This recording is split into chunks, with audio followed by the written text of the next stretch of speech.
Halo, halo, tes, terdengar nggak suaranya? Terdengar suaranya? Siap, Halo. kedengeran Pak. Oke, kalau gitu kita mulai saja bentar.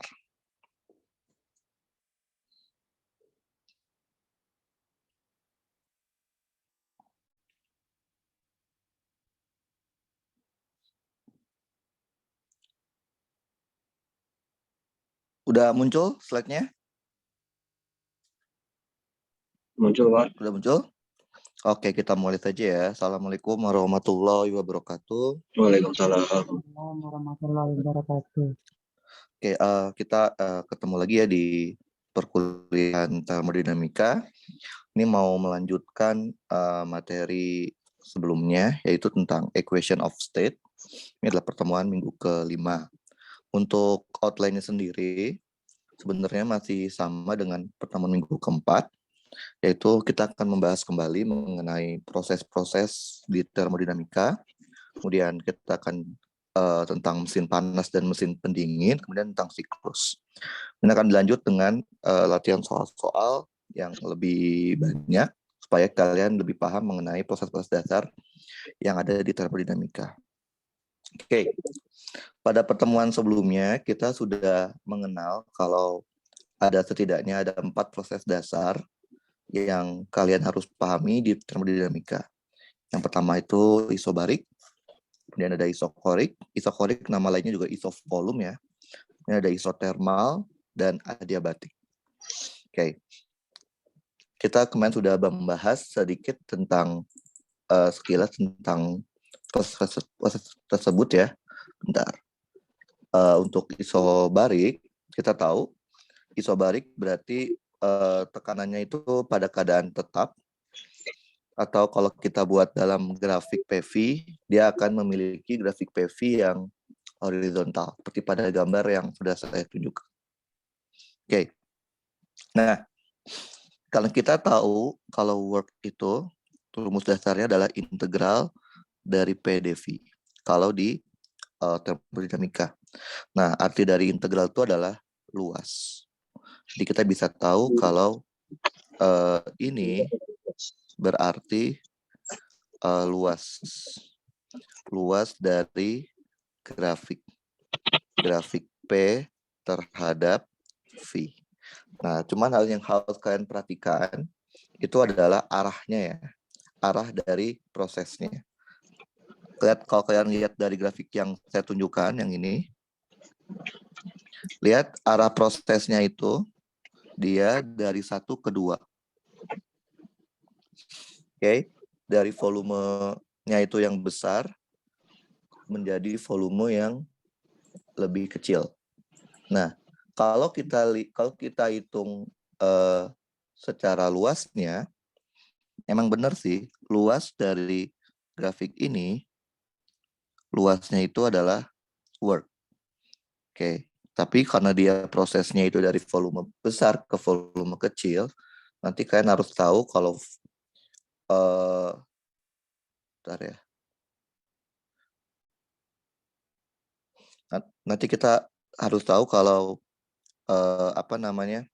luasnya itu atau worknya itu akan bernilai negatif karena volumenya itu mengecil.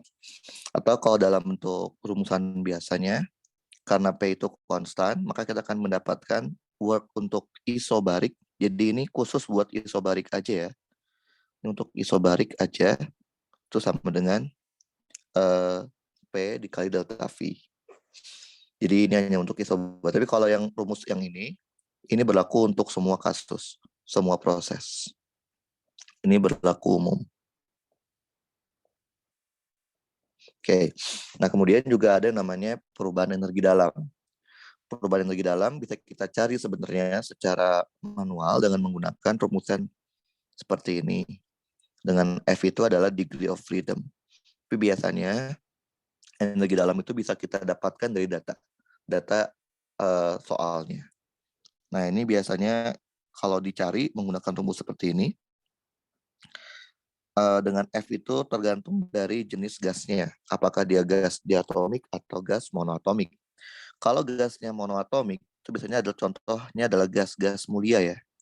Gas-gas mulia itu gas-gas yang golongan 8 ya. Seperti helium, argon, xenon. Nah, kalau gas-gas mulia itu dia akan memiliki degree of freedom sebesar 3. Oke. Kemudian proses yang kedua itu adalah proses isokorik. Oke. Isokorik itu nama lainnya disebutnya isovolume. Jadi di beberapa buku dan ditulisnya isovolume. Jadi dia volumenya tidak berubah, yang berubah itu adalah tekanannya.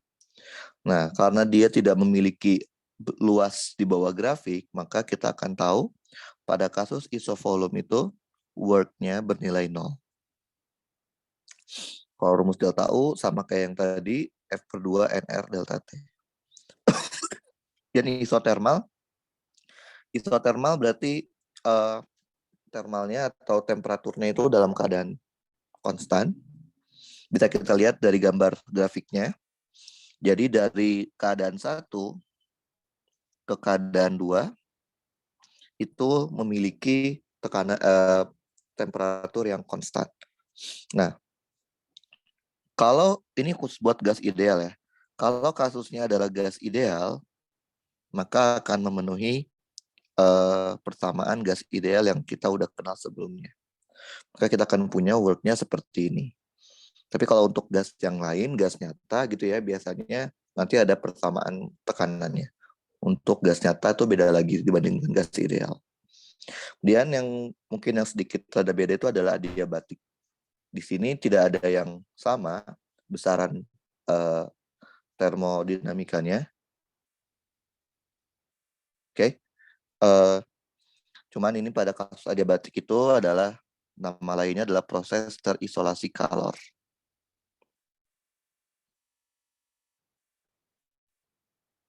Jadi kalornya itu tidak ada yang masuk ataupun tidak ada yang keluar. Oke. Nah, biasanya pada kasus adiabatik itu dia akan memiliki persamaan standarnya seperti ini. PV pangkat gamma nilainya adalah konstan, di mana gamma itu adalah konstanta Laplace. Nah, konstanta Laplace sendiri sebenarnya bisa kita cari dari Cp per Cv. Cp itu adalah kapasitas kalor. Kapasitas kalor pada tekanan tetap, sedangkan Cv kapasitas kalor pada volume tetap. Nah, untuk Cp dan Cv ntar kita akan bahas di pertemuan selanjutnya, yaitu di properti di termodinamika ya, yang lebih detailnya.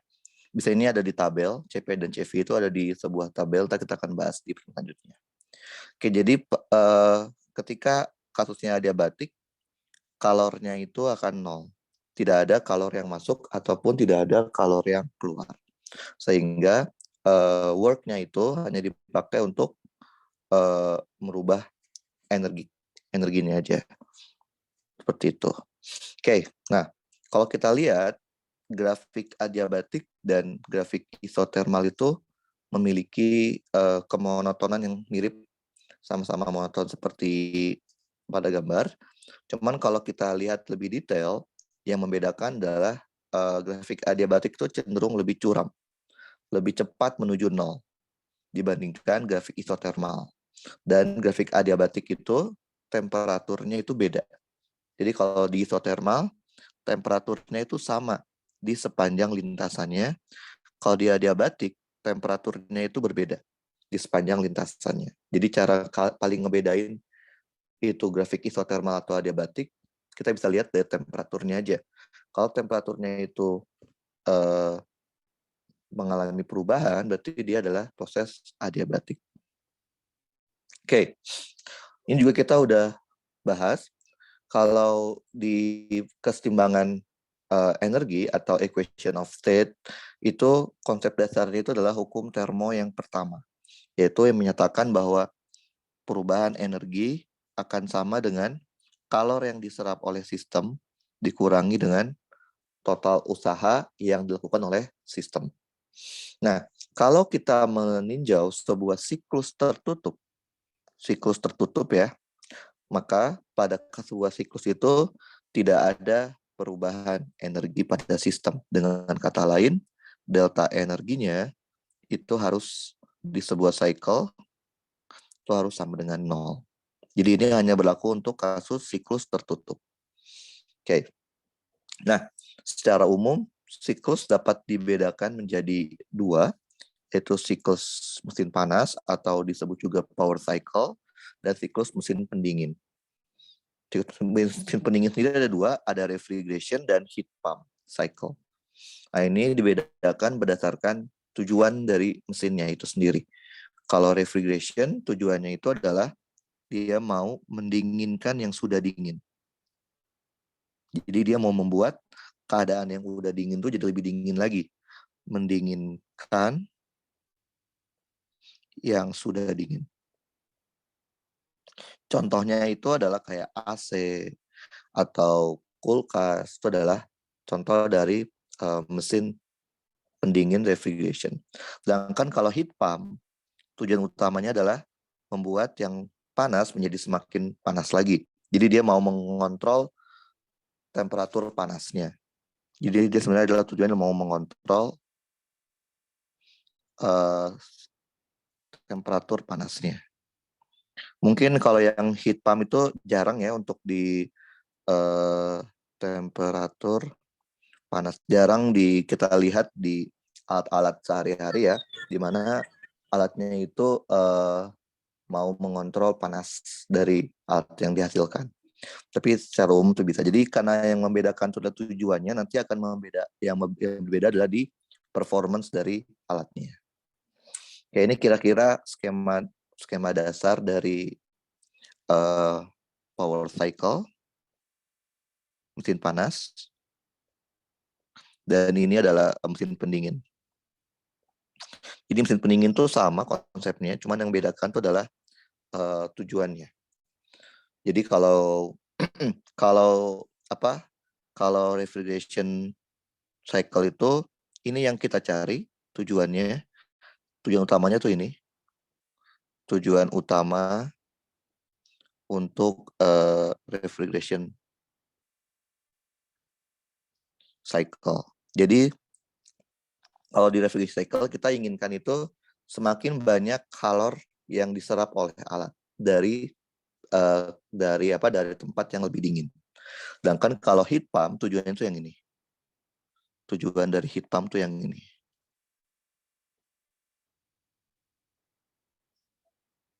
Jadi kalau heat pump itu dia mau tujuannya adalah kita semakin banyak kalor yang diberikan ke tempat yang lebih panas. Itu semakin bagus. Kalau di power cycle itu kan mesin panas ya.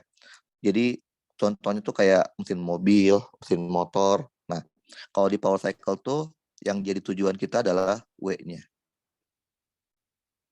Tujuan dari power cycle. Artinya, semakin bagus W cycle, W yang dihasilkan oleh mesin power cycle, itu artinya semakin bagus alatnya. Oke, nah ini kira-kira seperti ini ya. Belum saya hapus. Bentar.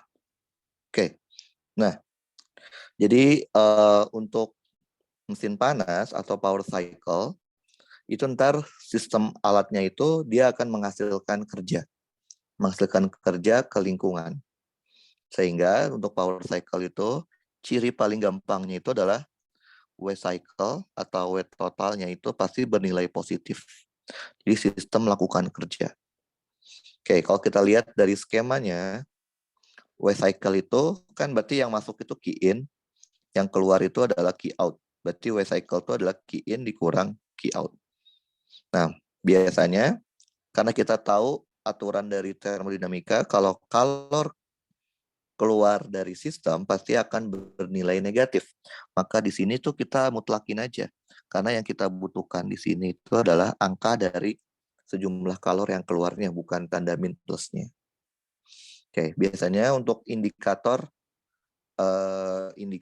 mesin tersebut bagus atau tidak di power cycle itu adalah namanya efisiensi. Thermal efisiensi. Jadi yang namanya efisiensi sebenarnya adalah apa yang diharapkan dari alat atau tujuan alat tersebut dibagi apa yang diberikan ke alat. Oke, karena power cycle itu yang diharapkan adalah waste cycle-nya, dan kalau kita lihat yang masuk ke alat itu adalah key in, berarti sama aja waste cycle dibagi key in. Oke, ini juga dimutlakin ya. Oke, nah biasanya kalau efisiensi itu kita kalikan 100%. Oke, nah efisiensi sebuah mesin kalor itu nggak terlalu besar sebenarnya.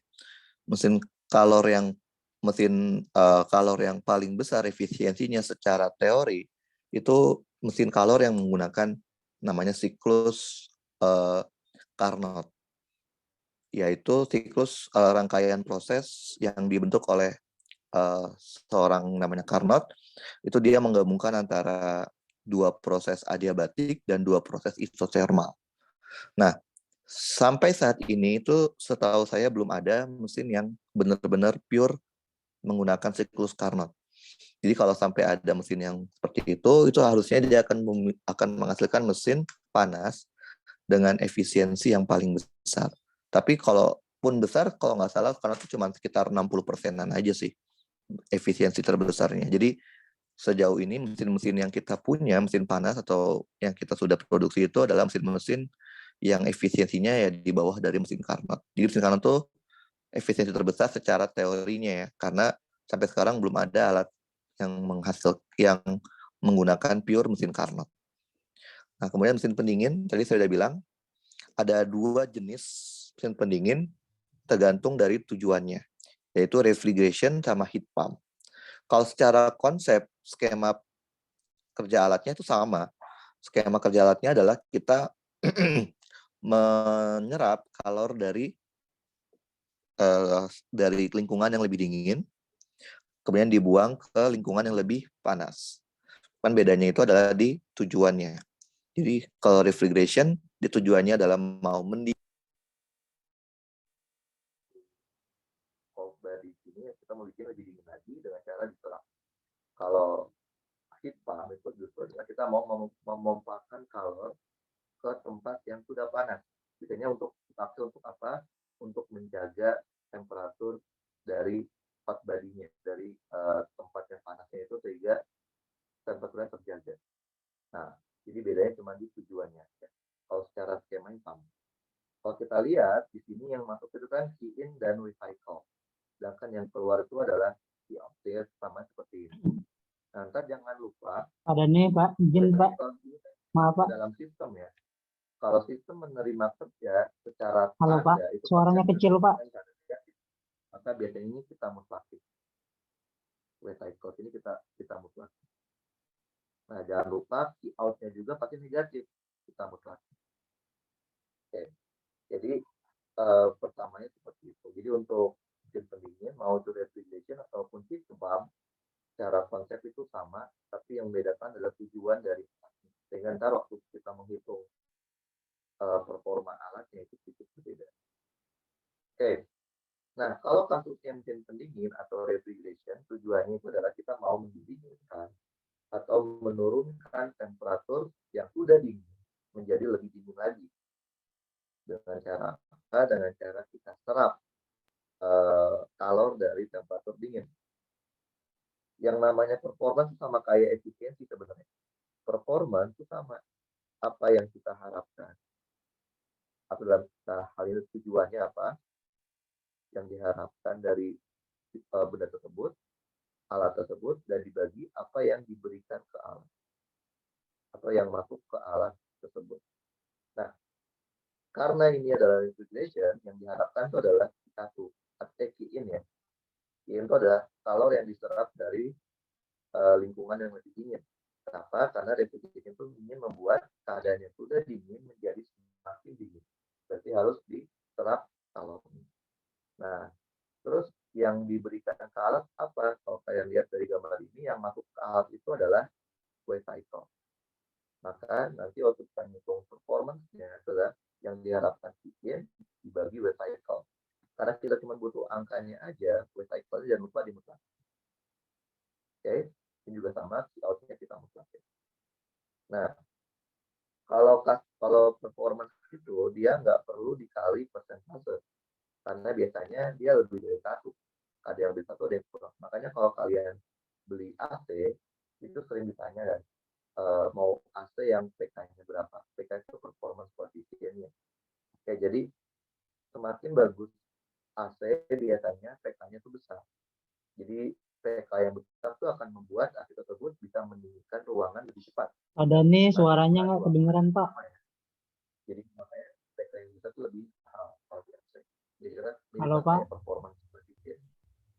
Nah, beda halnya dengan heat pump. Kalau heat pump itu tujuannya adalah menjaga agar lingkungannya panas itu temperaturnya tetap sama atau meningkatkan temperatur dari keadaan yang panas dengan cara kita memberikan kalor ke temperatur yang lebih panas. Makanya ntar waktu kita di heat pump, tujuan kita itu adalah heat out, bukan heat in. Karena yang diharapkan dari alat tersebut adalah heat out-nya besar. Kalau heat out-nya besar, kita bisa membuat keadaan yang panas jadi makin panas lagi. Oke.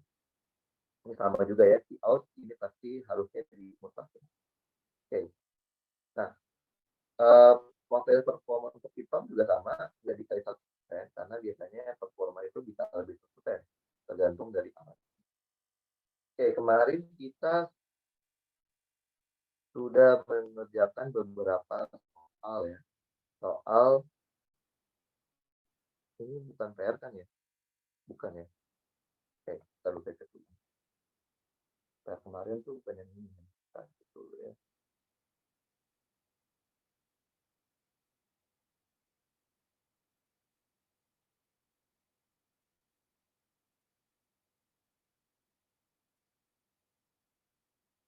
Ini bukan ya?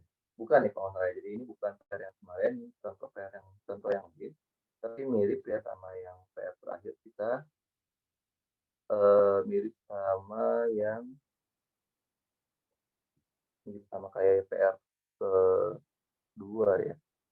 Mirip kayak PR yang kedua ya. Ada tahu yang lain.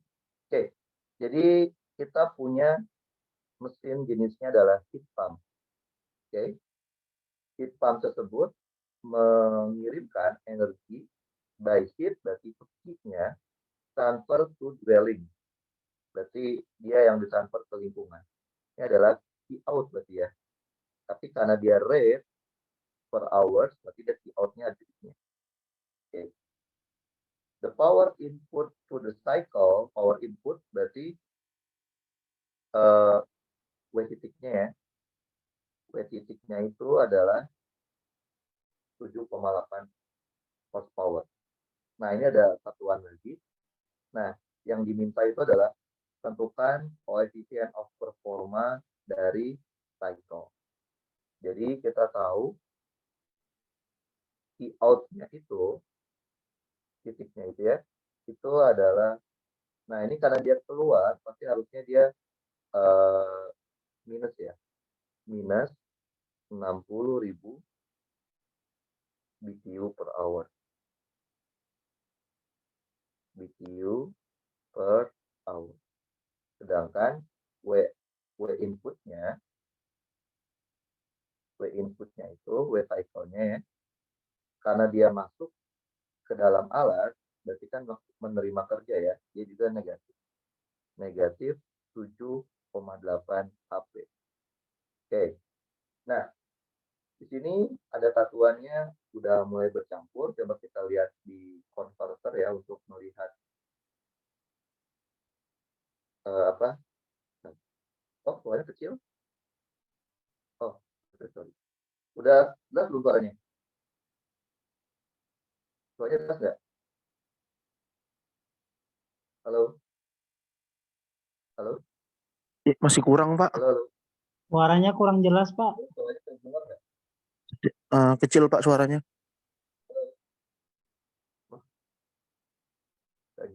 Halo, tes. Masih kecil. Kita dulu. Masih, Pak. Kecil, Pak.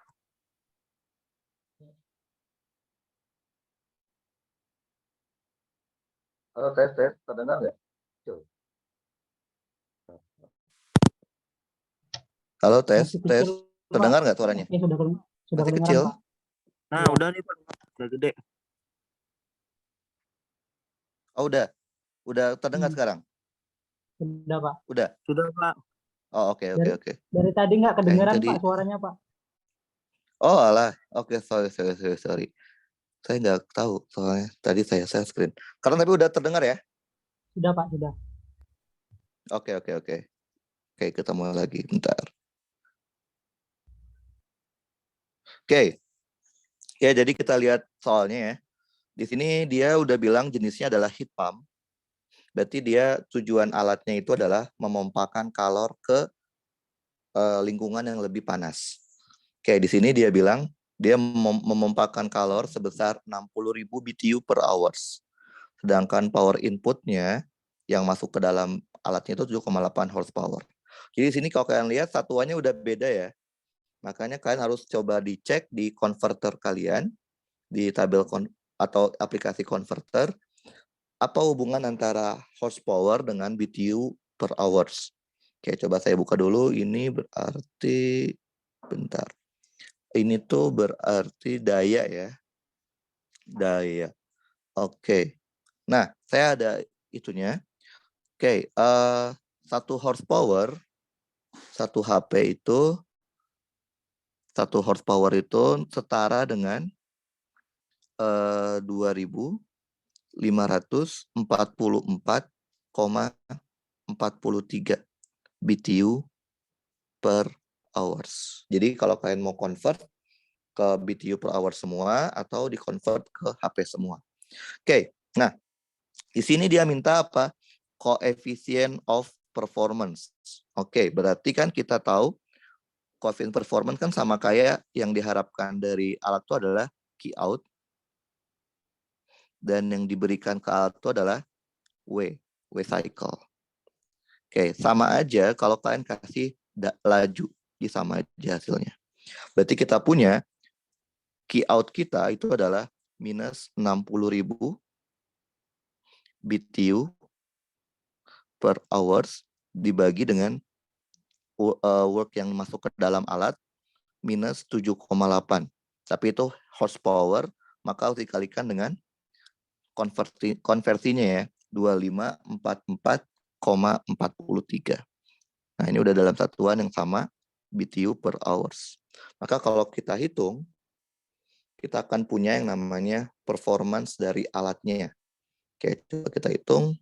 Dapatnya 60.000 dibagi 7,8 dikali 2544,43. Kita punya performa alatnya itu adalah 3,023.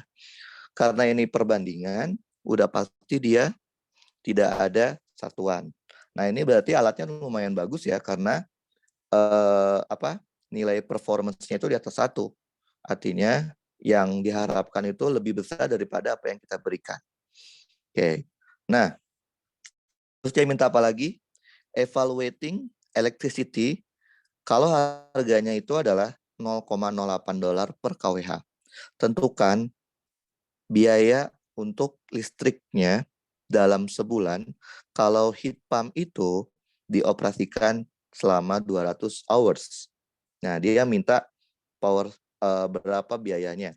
Nah, power input di sini ini tuh biasanya dari listrik. Yang paling gampang sih dari listrik ya. Karena bisa juga dari yang lain, tapi kebanyakan dari listrik. Artinya kita cuma mau ngitung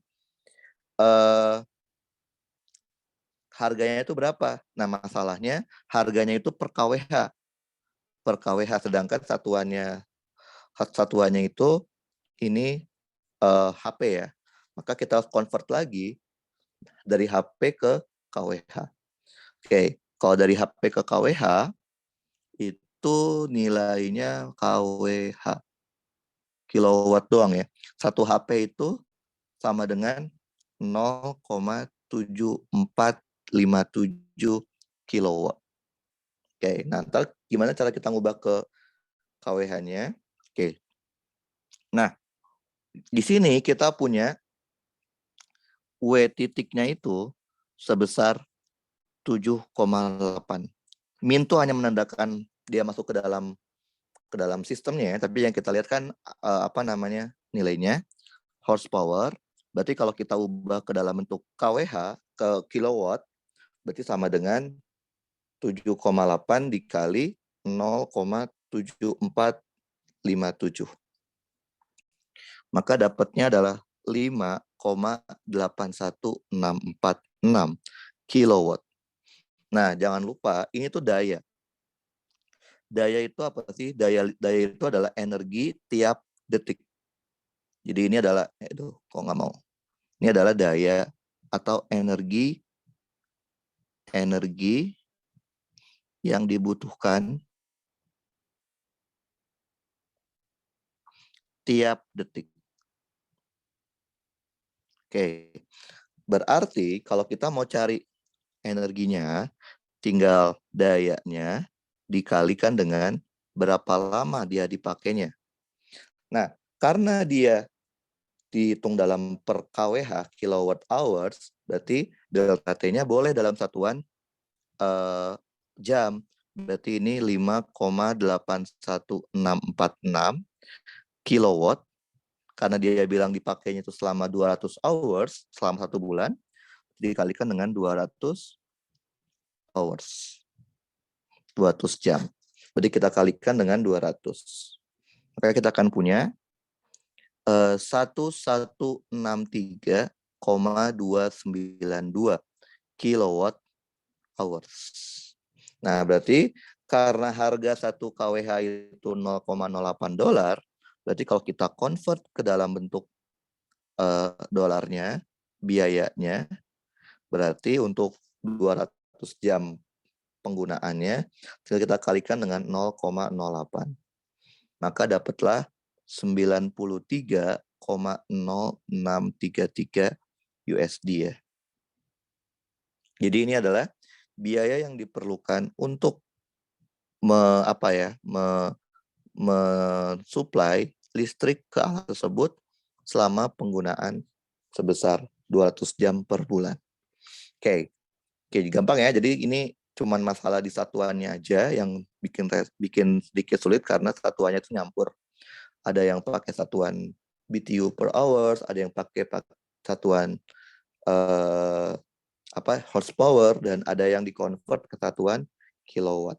Jadi harus hati-hati di satuan. Jadi saya harapkan kalian bisa sebenarnya kalau di Android ada ya aplikasi tentang konverter untuk lebih mudah kalian, atau kalian bisa cari di internet, tapi kan ribet, kan install aplikasinya aja. Biar kalian tinggal convert langsung nilainya ke aplikasinya untuk mengkonversi satu-satuan seperti ini ya. Oke, nggak ada pertanyaan kan sampai sini ya? Masih gampang ya? Jadi kita harus tahu, yang pertama itu harus tahu jenis alatnya apa. Karena jenis alat ini menentukan rumus dari yang kita akan mau cari. Jadi kalau jenis alatnya itu refrigeration, ya ntar rumus dari performanya beda dengan rumus performa dari heat pump seperti itu. Oke? Ngerti ya? Oke. Kita coba lagi. Oh, ini ada gambarnya baru seru nih. Oke. Nah, ini ada gambarnya. Jadi ada gambar seperti ini. Dia masanya itu 5 kg. Jadi di dalam sini tuh ada 5 kg uap. Uap air ya, mungkin steam ya. Sini ya. 5 kg uap di dalam sebuah piston silinder. Kemudian dia mengalami ekspansi dari keadaan 1 ke keadaan 2. Ekspansi itu artinya volumenya membesar. Oke. Selama proses, there is heat transfer, ada transfer panas ke steam dengan nilai, nah ini berarti Q yang masuk ke dalam steam ya, berarti itu Q in. Q in-nya positif berarti ya, 80 kilojoule. Okay, also a paddle will transfer energy to the steam. Dia mentransfer energi ke steam, si wheels-nya ya. karena dia kan yang kita anggap sebagai sistem tuh si steamnya itu ya, si uapnya itu, maka kalau ada energi, ada work yang ditransfer ke steam tuh berarti W-nya itu masuk ke dalam sistem. Kalau W masuk ke dalam sistem, pasti nilainya harus negatif sesuai dengan aturan tandanya. Oke. Nah, there is no significant change in the kinetic or potential energy. Berarti apa? Delta E-nya hanya disebabkan oleh delta U aja. Karena delta K sama delta K, EP, delta potensialnya dianggap 0. Kita minta itu adalah determine the energy transfer by work from the steam to the piston during the process. Jadi dia minta key out-nya. Bukan key out ya, tapi W out. W out-nya berapa? W out yang diberikan oleh alat ini ke lingkungan. Oke, seperti ini kira-kira. Oke, ini gambar seperti ini. Oke, kita tinggal gunakan saja hukum pertama termodinamika ya. Delta energi itu sama dengan kalor yang diserap dikurangin dengan W dari alatnya. Karena di soal ini dia bilang tidak ada transfer panas, tidak ada perubahan signifikan di kinetik sama potensial, berarti delta energinya itu hanya disebabkan oleh delta U. Berarti kita bisa mengetahui berapa work-nya. Berarti work-nya itu adalah Q minus delta U. Nah, work di sini ini adalah work total. Work total. Dengan kata lain ini adalah work dari input dikurangin work ditambah work output. Oke. Maka yang kita mau carikan work outputnya ya. Maka dapatlah berapa work outputnya. Berarti Q dikurangin delta U dikurangin lagi dengan W inputnya. Nah, sekarang yang kita udah punya adalah W in udah dapat. Q in-nya juga udah ada, tinggal masukin delta U-nya. Delta U ini udah ada ya, U1 sama U2. Tapi lihat, ini masih persatuan kilogram. Artinya nanti supaya menjadi delta U harus dikalikan dengan massa dari si steamnya itu sendiri. Ya ini sebenarnya didapat dari tabel sih. Ntar kita akan bahas di pertemuan selanjutnya untuk masalah mencari spesifik energinya ya dari tabel. Hektar ya. Oke, berarti kalau kita masukin, kita akan mendapatkan berapa nilai W out-nya. Berarti kita punya W out kita. Nah, tadi kita punya Q-nya berapa? 80 kilojoule. Udah kilojoule ya. Berarti nggak perlu dikalikan dengan masanya. 80 kilojoule dikurang delta U-nya. Berarti U2 min U1. 2659,6. 2659,6 dikurang 2709,9. 2709,9. Jangan lupa ini masih kilojoule per kilogram. Maka harus dikalikan dengan mass-nya. Mass-nya itu adalah 5. Nah, jadi kilojoule. Oke, dikurang W-in-nya. W-in-nya itu adalah minus 18,5. Berarti minus 18,5 kilojoule. Nah, satuannya udah sama-sama kilojoule ya. Udah sama-sama kilojoule. Berarti kita bisa langsung jumlahkan di kalkulator. Oke, coba dihitung. Dapatnya berapa itu? Kalau dihitung. Semua di satuan kilojoule semua. Berarti udah bisa kita gabungin. 80 dikurangin dalam kurung 2659 2659,6 dikurang 2709,9 dikali 5 dikurangin minus 18,5. Dapatnya berapa? Berapa dapatnya? Coba dihitung. 350, Pak. 350 pas ya. Oh, Ya. Bagus angkanya berarti. 350 kilojoule. Ini adalah W out-nya atau kerja work yang diberikan dari sistem ke lingkungan sebesar 350 kilojoule. Oke, itu yang diminta sama soal.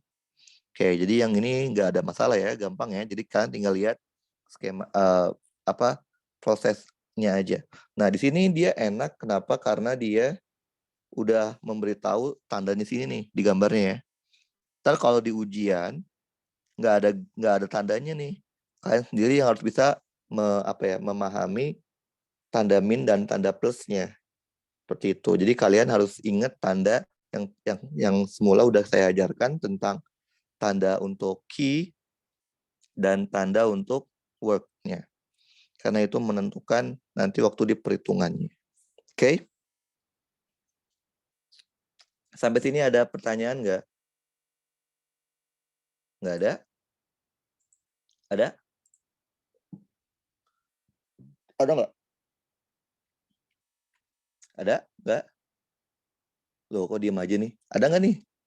Udah paham belum? Belum ada, Pak. Paham nggak?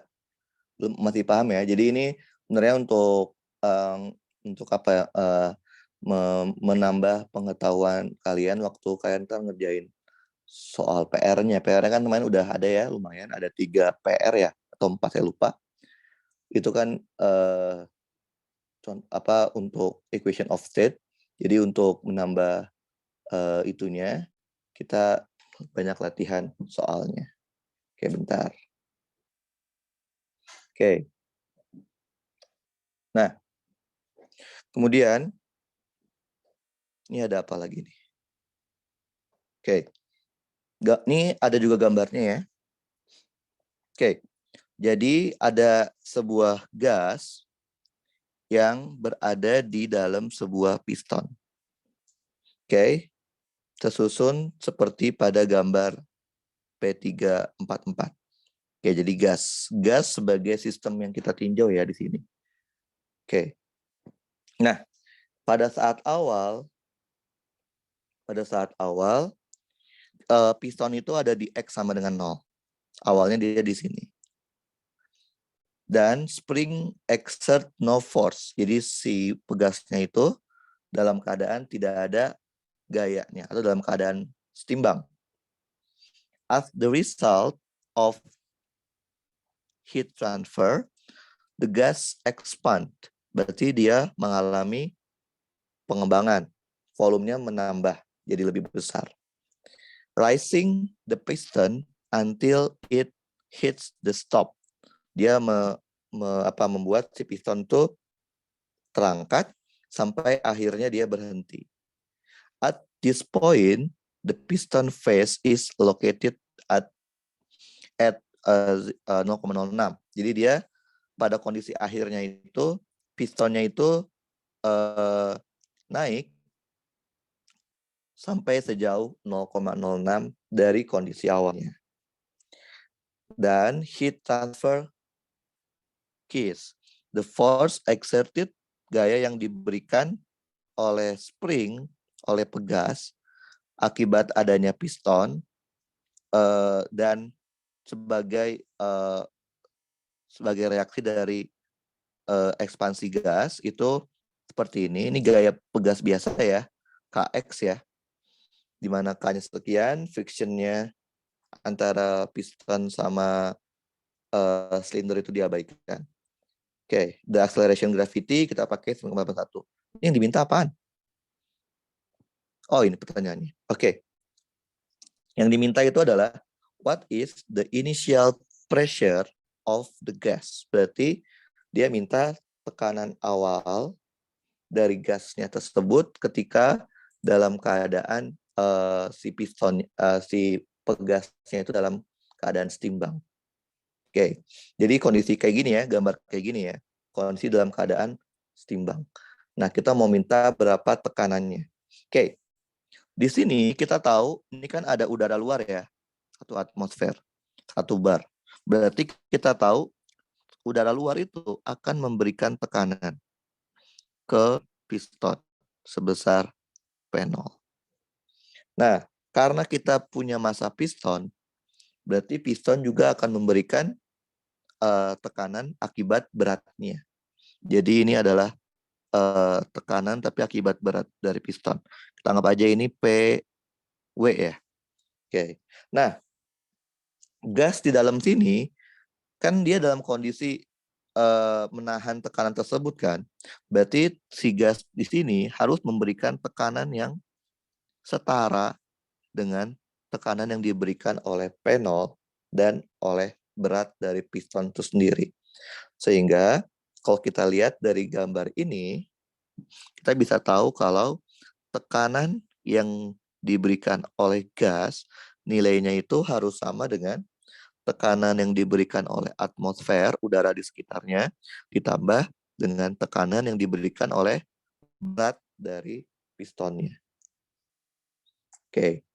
Nah, tekanan udara 1 bar itu kalau kita convert ke Pascal, satuannya kan kalau satuan SI ya, ini SI semua kan, satuannya itu Pascal. Kita tinggal convert, buka tabelnya lagi, tekanan 1 bar, mana bar? 1 bar itu nilainya sama dengan, maunya satuannya apa? Kilopascal atau mau Pascal? Pascal aja deh ya. Oke, 1 bar itu nilainya sama dengan 100.000 Pascal. Oke, berarti kita punya panel kita itu adalah 10⁵ Pascal. Oke, PW-nya itu berarti berat, jangan ntar takutnya ketukar sama Word. Mg dibagi dengan luas area. Luas area dari si pistonnya. Berarti kita punya ini 10⁵ Pascal. Massa dari piston 10 kg. Berarti 10 kg dikali gravity yang kita pakai adalah 9,81. 9,81 dibagi area dari pistonnya itu adalah 0,0078. Nah, ini udah satuannya udah SI semua. Udah pasti ntar hasilnya adalah Pascal juga ya. Oke. Kalau sama-sama Pascal, kita bisa hitung langsung di kalkulator. Oke, coba kalian hitung. 10⁵ ditambah 10 kali 9,81 dibagi 0,0078. Jadi kalau kalian hitung, kan akan punya 1,125 kali 10⁵ Pascal. Nah, ini adalah tekanan gas mula-mula. Dalam kondisi dia tertekan oleh tekanan atmosfer dan tertekan oleh berat dari bendanya, berat dari pistonnya. Nah, di sini kita belum menambahkan tekanan dari pegas ya. Kenapa? Karena pegasnya masih dalam kondisi setimbang atau belum ada gaya di pegasnya. Oke. Oh, dia minta dalam bentuk kilopascal. Oh, ini berarti kalau dalam bentuk kilopascal berarti tinggal 112,5 ya. Berarti kan kali kilopascal. Oke.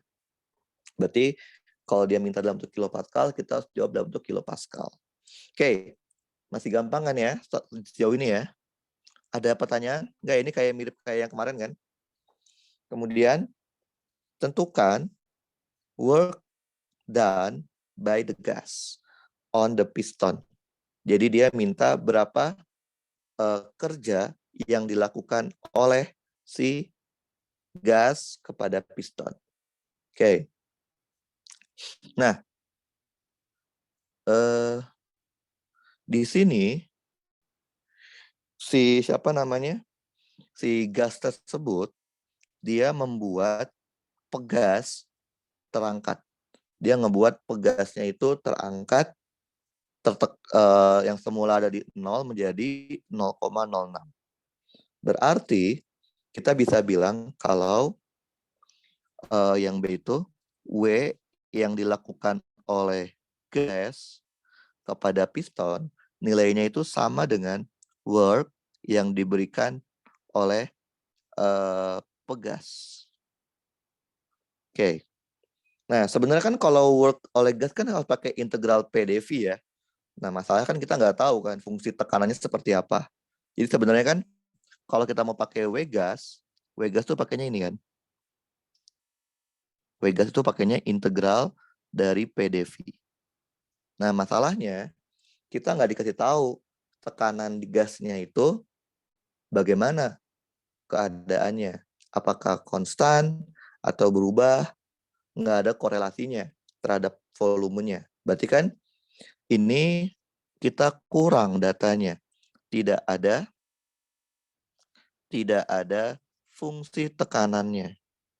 Fungsi tekanan dari si gasnya sebagai fungsi dari volume. Nah, karena nggak ada informasi itu, berarti kita nggak bisa ngitung W gas menggunakan integral PdV. Karena fungsi P-nya nggak ada. Mau nggak mau, kita cari menggunakan W pegas. Nah, kalau W pegas, kita gunakan rumus work yang secara umum. Yaitu apa? Integral F ds. Gitu ya.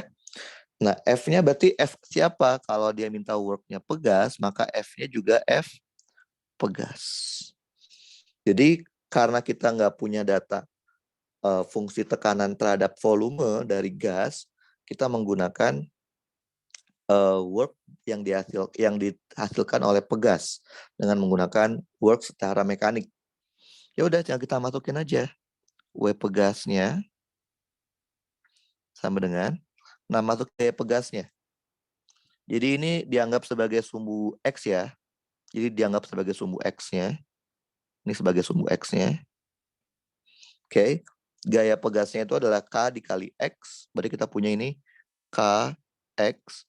Nah, karena dia hanya berpindah terhadap sumbu X, maka ds-nya itu kita ubah menjadi dx. Nah, dari mana batasnya? Dari X mula-mula sampai X akhir. Oke. Bentar, data ini kurang nih. Bentar, tambahin dulu. Oke. Nah, jadi kita tinggal integralkan fungsi tersebut terhadap X-nya.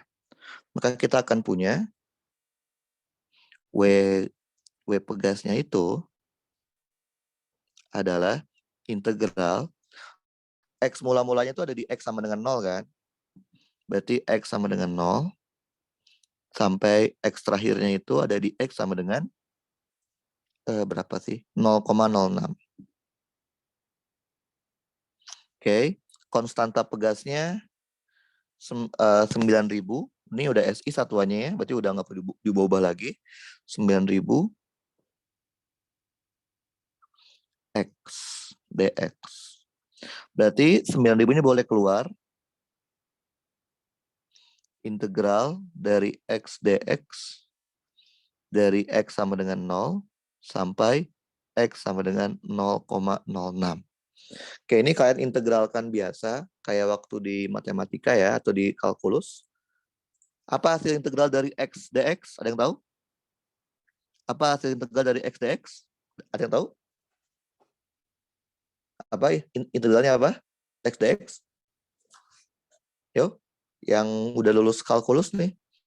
Apa integralnya dari X dx? Apa? Halo? Apa Bowo? Mana Bowo? Bowo ada nggak Bowo? Bowo? Bowo ada Bowo? Halo? Halo Bowo? Integralnya apa ini? Halo?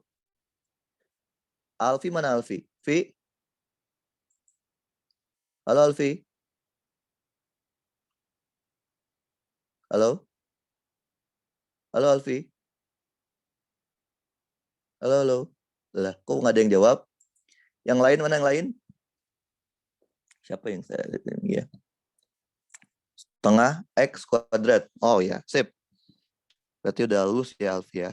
Jadi integral dari X kuadrat ini adalah setengah X kuadrat. Kita tinggal masukin aja X0 sampai 0,06. Berarti kita punya 9.000 bagi 2 itu 4.500 dalam kurung 0,06 dikuadratin dikurang 0 kuadrat. Berarti kita akan punya nilainya. Coba dihitung 4.500 dikali 0,06 kuadrat. Dapatnya berapa tuh? 0,06 kuadrat.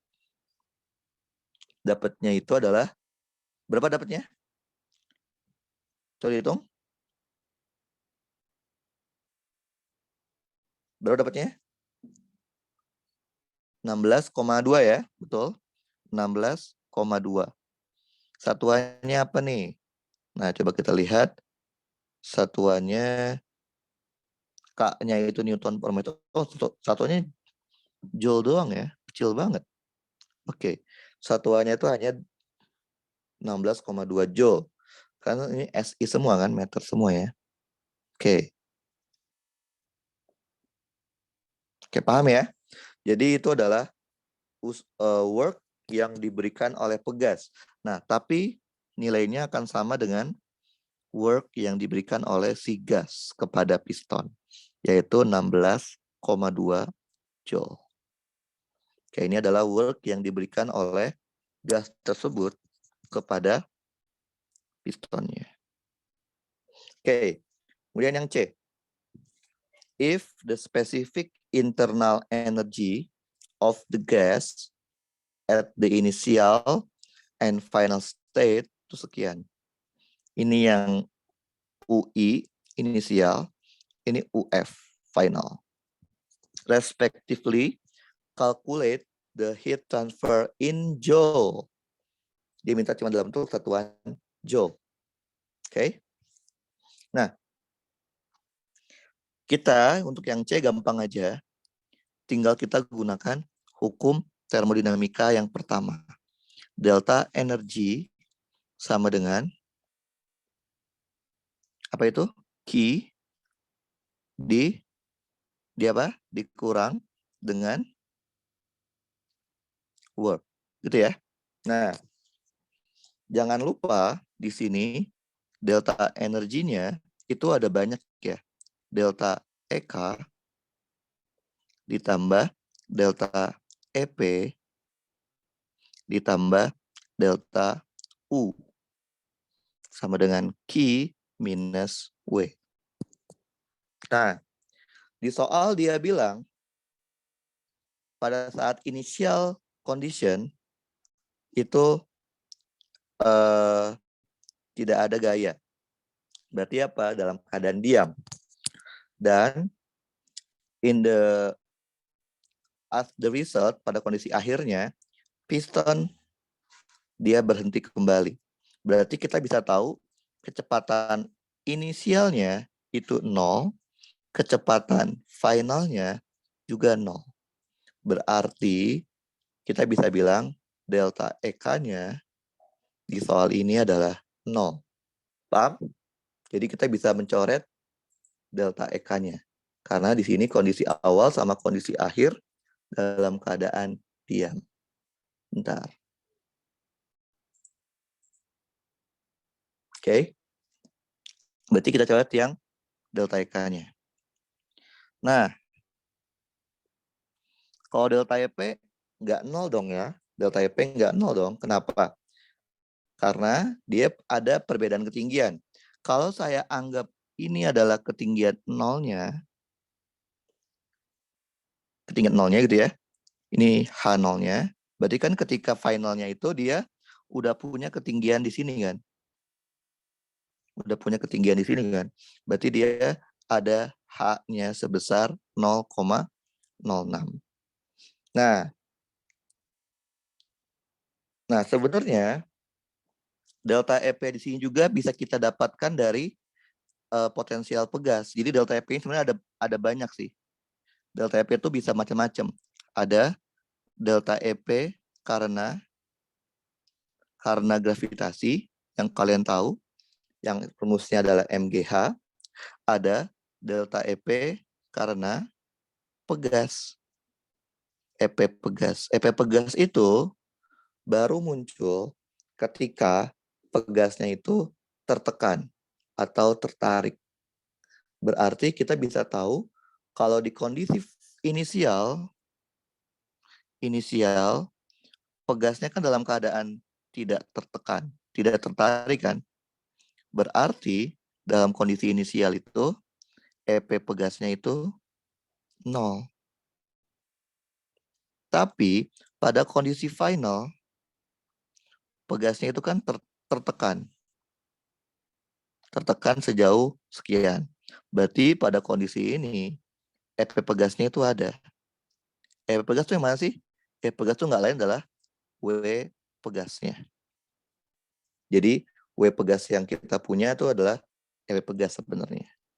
Si 16,2 itu adalah si EP pegasnya. Oke? Nah, berarti di soal ini EP pegasnya itu sama dengan W pegasnya ya. Berarti kita punya W pegasnya itu sebesar 16,2. 16,2. Satuannya apa tadi? Joule. Nah, delta U-nya berarti U final min U inisial. U final kita 335 kilojoule. U inisialnya 210 kilojoule. Dia minta dalam bentuk joule ya. Berarti harus dikali 1000. Jangan lupa dia per kilogram. Artinya harus dikalikan dengan massa dari gasnya itu sendiri. Berarti dia 335 dikurangin 210. Karena dia kilojoule, kita kalikan 10 pangkat 3. Karena dia masih per kilogram, kita kalikan massa dari gasnya. Massa gasnya itu adalah 0,5 gram ya. Harus diubah ke kilogram, berarti sama aja 0,5 dikali 10 pangkat min 3. Oke, jadi kalian harus lihat satuannya harus detail, karena nanti akan mempengaruhi perhitungan ya. 0,5 kali 10 pangkat min 3. Jadi harus dikalikan dengan 0,5 dikali 10 pangkat minus 3. Oke, ini delta U-nya ya. Kemudian Q-nya kita nggak tahu. Nah, W gas, tadi kita udah hitung, W gas itu sama dengan W dari si pegasnya, yaitu 16,2 joule. Maka kita bisa mendapatkan berapa nilai Q-nya. Ini catat aja. Oke, coba kita hitung. Berarti Q-nya itu adalah 16,2 joule. Ini udah juga joule ya satuannya. Ditambah 335 dikurang 210 dikali 0,5 joule ditambah dengan 16,2 joule. Oke, coba kita hitung. Maka kita akan dapatkan 16,2 ditambah 335 dikurang 210 dikali 0,5 ditambah 16,2. Kita akan dapatkan nilai kalor yang ditransfer dari sistem ini ke lingkungan itu adalah berapa? 94,9. 94,9 joule. Jadi si gas ini menerima kalor dari api tersebut masuk ke dalam gas sebesar 94,9 joule. Oke, sampai sini ada pertanyaan nggak untuk materi ini? Ada yang ditanyakan? Ada? Ada nggak? Halo? Ada nggak nih? Halo, halo? Halo, halo, ada pertanyaan? Belum, Pak. Oke, jadi ini kira-kira beberapa latihan-latihan yang merupakan masih nyambung dengan materi kita yang sebelumnya, yang kemarin ya, itu tentang equation of state. Jadi yang harus kalian perhatikan, yang pertama itu adalah di satuan. Kadang satuannya itu nyampur. Satuan SI, satuan field unit, ataupun satuan yang lain dicampur-campur. Nah, kalian harus disamain dulu satuannya ya. Jadi kayak tadi kita ngitung ada satuan yang berbeda-beda, kita harus hitung ke dalam satuan yang sama. Nah, kalau di soalnya itu nggak ngasih tahu satuannya menggunakan satuan apa, berarti bebas. Terserah kalian aja. Kalian mau pakai satuan apa untuk menjawab soalnya. Oke, kayak tadi kita jawab yang ini ya. Ada yang pakai BTU per hours, ada yang pakai horsepower, ada yang pakai kilowatt. Nah, itu kan 3 satuan yang berbeda. Jangan langsung diproses, tapi harus dibikin satuan yang sama. Terserah kalian mau ubah semua dalam bentuk kilowatt, mau ubah semua dalam bentuk horsepower, atau mau diubah semua dalam bentuk BTU per hours, itu bebas. Yang penting jawabannya pasti sama. Nah, kalau yang B kan dia mintanya karena dia per kilowatt hours, maka mau nggak mau kita harus ubah ke dalam satuan yang diinginkan soal, yaitu dalam bentuk kilowatt hours. Maka ya harus di-convert ke satuan yang diinginkan. Seperti itu. Jadi yang pertama yang harus kalian perhatikan adalah di satuan. Terus yang kedua itu harus tahu jenis alatnya. Itu jenis alat apa? Apakah heat pump, refrigeration, atau power cycle. Karena itu menentukan nilai performa atau nilai dari efisiensi dari bendanya. Oke, jadi seperti itu. Nah, di soal-soal yang kita kerjakan tadi, spesifik internal energinya kebetulan dikasih tahu terus ya. Dikasih tahu dari informasi soalnya. Nah, nanti kita akan bahas itu tuh dapat dari mana. Itu nanti waktu di pertemuan ke-6 yaitu hari Kamis depan, saya akan kasih beberapa tabel yang menyatakan bagaimana cara kita mencari internal energy dari sebuah gas ketika kita diberikan tabel spesifiknya ya. Seperti itu. Nah, kemudian yang harus kalian perhatikan kedua itu adalah masalah tanda. Jadi kita harus tahu kalau di termodinamika, work itu bernilai positif kalau melakukan kerja atau work-nya itu keluar dari sistem. Sedangkan work itu bernilai negatif kalau sistem menerima kerja atau work-nya itu masuk ke dalam sistem. Nah, beda halnya dengan kalor. Kalau kalor itu bernilai positif kalau sistem menyerap kalor. Dengan kata lain, Q-nya masuk ke dalam sistem. Dan Q negatif itu kalau kebalikannya, kalau kalornya itu dibuang dari sistem ke lingkungan atau Q out. Jadi cara kalian ngebedain jangan sampai ketukar karena kalau secara out in-nya itu kebalikan ya. Work out itu positif, work in itu negatif. Key in itu positif, key out itu negatif. Nah, kemudian jangan lupa hukum pertama termo itu delta E ya, bukan delta U. Delta E sama dengan key dikurangin work. Delta E ini itu tuh ada banyak. Bisa delta EK kalau ada perubahan energi kinetik, ada delta EP kalau ada perubahan energi potensial, dan ada delta U kalau ada perubahan internal energi. Nah, delta EP sendiri itu ada banyak sebenarnya. Yang paling familiar mungkin namanya EP akibat gravitasi yang rumusnya MGH. Tapi ada juga EP akibat pegas. EP pegas itu yang tadi sama aja kayak work pegas. Rumusnya dia apa? Setengah K delta X kuadrat. Jadi makanya harus hati-hati sama rumus ya, rumus dasarnya apa.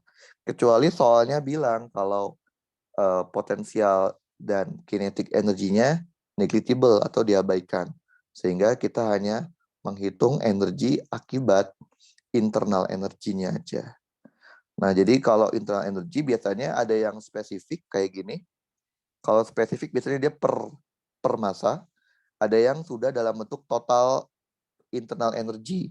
Udah dalam bentuk satuannya kilojoule, nggak per massa lagi. Jadi kalian harus perhatikan nanti yang dikasih tahu di tabel atau dikasih tahu di soal itu spesifik internal energy atau internal energy aja. Karena kalau spesifik itu harus dikalikan dengan massa dari sistemnya, dari gas atau benda yang lainnya yang dianggap sebagai sistem. Tapi kalau dia udah total atau internal energy aja, berarti udah total tuh. Udah nggak perlu dikalikan lagi dengan massa dari sistemnya. Jadi seperti itu. Jadi harus hati-hati dengan satuan atau informasi yang diberikan dengan soal. Karena bisa mengecoh kalian ketika kalian menghitung nilai yang seharusnya. Oke? Ada pertanyaan nggak sampai sini? Ada? Nggak ada? Ada? Ada pertanyaan? Nggak ada ya? Oke, kalau tidak ada, kalau misalnya udah beres deh. Oh, udah habis ya. Oke, kalau tidak ada, mungkin untuk pertemuan kelima ini, kita hanya menambahkan materi yang pertemuan sebelumnya, yaitu pertemuan keempat, sehingga kalian lebih paham di equation of state. Ya. Persamaan keadaan untuk termodinamika, yaitu berdasarkan energi, persamaan energinya. Nanti di pertemuan ke-6 atau hari Kamis, kita akan mulai membahas mengevaluasi properti dari termonya, yaitu CP, CV, U, dan lain-lain. Jadi properti yang berubah terhadap temperatur. Oke, biasanya ntar saya akan kasih berupa tabel-tabel, sehingga kalian bisa ngebaca tabel tersebut untuk bisa menjawab soal yang akan diberikan. Oke, kalau tidak ada pertanyaan, mungkin untuk pertemuan ke-5 ini, kita sudahi saja. Oh ya, untuk rekaman yang kemarin belum saya upload, ya, saya upload mungkin hari ini sekalian sama rekaman yang ke-5 ini, biar sekalian semuanya. Dan jangan lupa, biasanya saya di rekaman sebelum rekaman ke berapa ya? Pokoknya rekam sebelum pas waktu kita udah beres UTS, nanti rekamannya itu saya hapus semua ya. Jadi kalian harus udah di-upload biar tugas untuk e-kampus, tugas kan masih minggu depan ya. Hari Kamis kan? PR-nya masih minggu depan. Ntar tugasnya di e-kampus seperti biasa. Ntar saya buat foldernya. Seperti biasa kalian ntar ngumpul di e-kampus. Karena masih minggu depan, paling itu saya buat hari Senin atau Selasa lah ya untuk di kampusnya saya kan bisa masukin tugasnya di hari Senin atau di hari Selasa. Oke, kalau tidak ada pertanyaan, ntar rekamannya mungkin saya kirim sekalian di Google Drive sama rekaman ke-5 juga ya. Oke, kalau tidak ada pertanyaan, saya sudahi saja. Wassalamualaikum warahmatullahi wabarakatuh.